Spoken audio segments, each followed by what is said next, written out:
Hi, எல்லாருக்கும் வணக்கம். நான் டாக்டர் அபிநயா. நான் ஒரு குழந்தைகள் நல மருத்துவர் மற்றும் அலர்ஜி ஆஸ்மா சிறப்பு சிகிச்சை நிபுணர், இமயம் சிறப்பு மருத்துவமனை, நாமக்கல். ஸோ நிறைய குழந்தைகள் சம்மந்தப்பட்ட மெடிக்கல் இன்ஃபர்மேஷனையும் அலர்ஜி ஆஸ்மா சம்மந்தப்பட்ட எவிடன்ஸ் பேஸ்ட் இன்ஃபர்மேஷனையும் என்னோட வீடியோஸில் கொடுத்துட்டு வரேன். அண்ட் நீங்கள் கொடுத்துட்டு வர ஆதரவுக்கு ரொம்ப ரொம்ப நன்றி. ஸோ இந்த வீடியோ எதை பற்றி அப்படின்னா, சமீப காலத்தில் குழந்தைங்களுக்கு கொடுக்கக்கூடிய இருமல் மருந்து மேலே ஒரு தடை ஏற்பட்டது. ஸோ அது எதனால அப்படின்றது ஐ திங்க் எல்லாருமே நியூஸ் பேப்பர்ஸ்லையும் மீடியாலையுமே பார்த்துருப்பீங்க. ஸோ அதை பற்றி கொஞ்சம் பேசிட்டு, ப்ளஸ் இருமல் மருந்துகளை குழந்தைங்களுக்கு கொடுக்கலாமா, சேஃப் தானா, நீங்க பீடியாட்ரிஷியன் கிட்ட போகும்போது கண்டிப்பா டாக்டர்ஸ் உங்களுக்கு ஏதாவது ஒரு இருமல் மருந்தை பிரிஸ்கிரைப் பண்ணுவாங்க. ஸோ அதை எப்படி நம்ம யூஸ் பண்றதா வேண்டாமான்னு நிறைய பேரண்ட்ஸ்க்கு டவுட்ஸ் வந்துட்டு இருக்கு. ஸோ அதை பத்தி தான் டிஸ்கஸ் பண்ண போறேன். ஏன்னா இந்த கடந்த ஒரு 2 மாசமாவே நிறைய வைரல் இன்ஃபெக்ஷன்ஸ், ஃப்ளூ இதெல்லாம் வந்ததுனால குழந்தைங்களுக்கு ரிப்பீட்டடாவே இந்த இருமல்ன்றது ஒரு பெரிய பிரச்சனையாவே இருந்துட்டு வருது. ஸோ இதை பத்தி டீட்டெயில்டா பேசுவோமா? ஸோ ஃபர்ஸ்ட் இந்த ட்ராஜடியான இந்த இன்சிடென்ட்டை பத்தி நான் சொல்லணும். மத்திய பிரதேஷ்ல இருமல் மருந்தை எடுத்துக்கிட்ட ஒரு சில குழந்தைங்களுக்கு கிட்னி ஃபெயிலியர் ஏற்பட்டு ஸோ அவங்க இறந்தும் போயிருக்காங்க. இது எல்லா பெற்றோர்களுக்கும் டெஃபினெட்லி இந்த நியூஸ் கேட்கும் போது ரொம்பவே ஆழமா அவங்கள பாதிச்சிருக்கும். எனக்கும் அப்படிதான் இருந்தது. அண்ட் இது பின்னாடி இருக்கக்கூடிய இன்ஃபர்மேஷன் என்ன அப்படின்னா, அவங்க ப்ரிஸ்கிரைப் பண்ண அந்த இருமல் மருந்துல அதிகப்படியான ஒரு டாக்ஸின், ஒரு கெமிக்கல், ஒரு பாய்சன்னே சொல்லலாம். நார்மலா இருக்கக்கூடிய அளவோட கிட்டத்தட்ட 100 மடங்கு அதிகமா இருந்திருக்கு. டைஎத்திலின் கிளைகால் அப்படின்றதான் அந்த கெமிக்கலான நேம். ஸோ இதை கம்ப்ளீட்டா பேன் பண்ணிட்டாங்க. இந்த சிரப் பேரு கோல்ட் ரிஃப். இந்த கோல்ட் ரிஃப் சிரப் நீங்க யூஸ் பண்ண வேண்டாம் அப்படின்றது தான் இப்போ பேன்ல தெரிஞ்சிருக்கு. ஸோ இப்போ நம்ம வேற என்ன இருமல் மருந்து யூஸ் பண்ணலாம், இல்லை யூஸ் பண்ணலாமா வேண்டாமா அப்படின்னு பார்ப்போமா? இருமல் மருந்துகள் நிறைய விதத்துல இருக்கு.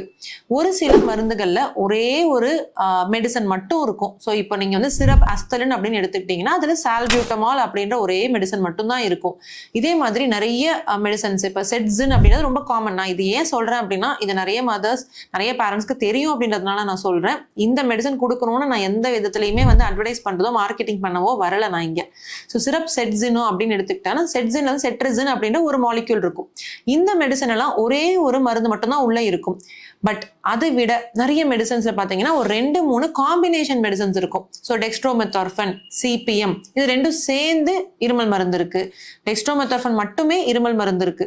ஸோ இந்த கெமிக்கல்ஸ் எல்லாம் உங்களுக்கு சில பேருக்கு புரியும், சில பேர் பார்த்துருப்பீங்க.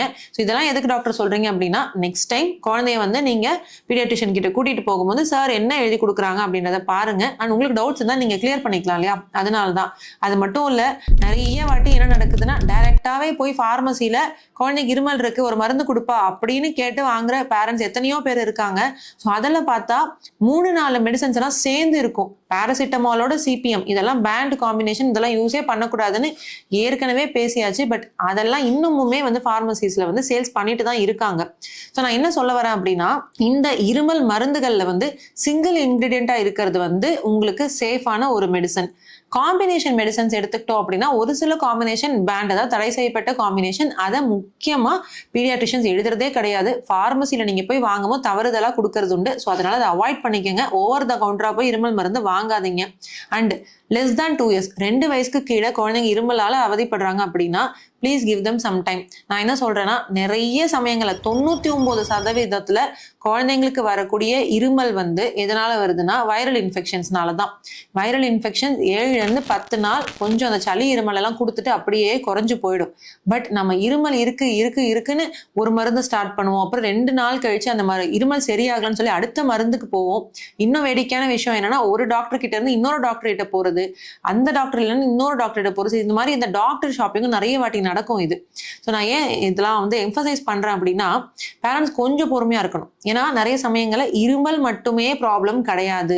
காஃப், அதாவது இருமல் அப்படின்றது ஒரு ப்ரொடெக்டிவ் ரிஃப்ளெக்ஸ் தான். குழந்தைக்கு சளி மூக்குல மோஸ்ட்லி அடைச்சிருக்கும். அது இங்கேருந்து தொண்டைக்கு இறங்கும் போதோ இல்லை கொஞ்சம் கீழே இறங்கும் போதோ குழந்தை அதை கிளியர் பண்ண ட்ரை பண்ணும். இரும்பி அந்த சளியை துப்ப ட்ரை பண்ணும். இல்லை இரும்பி குழந்தை அந்த த்ரோட்டை கிளியர் பண்ணும்போது வரக்கூடியதுதான் cough. It is a protective reflex, பாதுகாப்பான ஒரு விஷயம் தான். அதிகப்படியா இருமல் நடக்கும்போது குழந்தையோடைய ஃபீடிங், குழந்தை பால் குடிக்கிறதோ இல்லை சாப்பாடு எடுக்கிறதோ இல்லை அவங்களுடைய தூக்கம் பாதிக்கிறதோ, இந்த மாதிரி அவங்களுடைய ஆக்டிவிட்டிஸ் பாதிக்கும் போது எஸ் ட்ரீட் பண்ணலாம். பட் அதுவுமே இந்த மாதிரி சிங்கிள் மெடிசன்ஸோ இல்லை அலோவ் பண்ண, அதாவது இந்தியன் கவர்மெண்ட் ஆகட்டும், நம்ம FDA ஆகட்டும், அவங்க ப்ரிஸ்கிரைப் பண்ற அலோவ் பண்ண காம்பினேஷன் மெடிசன்ஸ் எஸ் கொடுக்கலாம். பட் இருமல் மருந்துகள் டேக்ஸ் டைம். 5லேருந்து 7 நாள் ஆகும். ஸோ பொறுமையாக இருந்துக்கணும். அது வரைக்கும் என்ன பண்ணலாம்? ஹோம் ரெமடிஸ் தாராளமாக பண்ணலாம். நிறைய வாட்டி நான் என்னோட வீடியோஸில் சொல்லியிருக்கேன். தண்ணி வெதுவெதுப்பான தண்ணீரை குழந்தைங்களுக்கு கொடுத்துட்டு வாங்க. மஞ்சத்தூள் மிளகுத்தூள் போட்டு பால், இதை வந்து கோல்டன் மில்க்குன்னு நான் நிறைய வாட்டி மென்ஷன் பண்ணியிருக்கேன், அதை கொடுக்கலாம். 1 இயர்க்கு மேலே இதெல்லாம் பண்ணுங்க. நிறைய விஷயம் நம்ம ஊர் சைடு இருக்கக்கூடிய நம்ம பெரியவங்கலாம் சொல்றது என்னன்னா, துளசி இலை, கற்பூரவள்ளி இலை, துண்ணூத்தி பச்சை, இந்த மாதிரி இலைகளெல்லாம் வச்சு கஷாயம் வச்சு கொடுக்கலாம். இது எல்லாமே 1 வயசுக்கு மேல. தேன் ரொம்ப ரொம்ப முக்கியம். இதுவுமே 1 வயசுக்கு மேல இருக்க குழந்தைங்களுக்கு தான் தரணும். தேனை வந்து சுடுதண்ணியில மிக்ஸ் பண்ணிட்டு குழந்தைய குடிக்க வைக்கலாம். இந்த மாதிரி சின்ன சின்ன ஹோம் ரெமடிஸ் பண்ணலாம். ஸ்டீம் இன்ஹலேஷன், ஆவி பிடிக்க வைக்கலாம். இது வந்து ஒரு 4 வயசுக்கு மேல இருக்க குழந்தைங்க, ஏன்னா ரொம்ப சின்ன குழந்தைங்க, நீங்க ஆவி பிடிக்கும் போது அதுல ஏதாவது பேர்ன்ஸ் வரதுக்கான சான்சஸ் இருக்கு. நேசல் டிராப்ஸ் பயன்படுத்தலாம். மூக்குல வெட்டுற சொட்டு மருந்து விட்டுட்டு மூக்குல இருக்கிற செக்ரீஷன்ஸ், இந்த ஃபிளெம்மை கிளியர் பண்ணிட்டீங்கனாலே மேக்ஸிமம் காஃப் வந்து செட்டில் ஆயிடும். அதையும் மீறி இருமல் இருக்கு, இல்ல வீசிங் அசோசியேட்டட் இருமல், வீசிங்னா சுவாச குழாய் சுருங்கிடுது, அதனால வரக்கூடிய இருமல், இது இருந்ததுன்னா மட்டும் நம்ம காஃப் சிரப்ஸ், நெபுலைசேஷன்ஸ் அந்த மாதிரி அடுத்தடுத்த ஸ்டெப் போக வேண்டியது இருக்கும். சரிங்களா? ஸோ ஐ திங்க் காஃப் சிரப்ஸை வந்து நம்ம ரொம்ப அப்யூஸ் பண்ண வேண்டாம். அண்ட் இருமல் இருக்கு ரொம்பவே பேனிக் ஆகுற பேரண்ட்ஸாக இருந்தீங்கன்னா நீங்க இந்த வீடியோ ஃபுல்லாக பார்த்துருப்பீங்க, உங்களுக்கு புரிஞ்சிருக்கும்னு நினைக்கிறேன் என்ன பண்ணணும் என்ன பண்ணக்கூடாது அப்படின்னு. வேற ஏதாவது டவுட்ஸ் இருந்தது அப்படின்னா நீங்க கமெண்ட்ஸ்ல கேளுங்க, கண்டிப்பா நான் அதை வந்து கிளியர் பண்றேன். So thank you so much for வாட்சிங். அடுத்த வீடியோல உங்க எல்லாரும் சந்திக்கிறேன். பாய்.